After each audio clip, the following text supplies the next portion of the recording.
చక్రవర్తి అయి రాజ్యము నేలే రామయ్య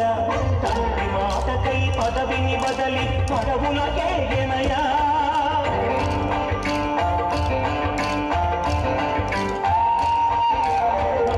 జనులను కావగ వచ్చిన మహావిష్ణు అవతారమయ్య ఆదిని రక్కసుడపహరించితే ఆక్రోశించెనయా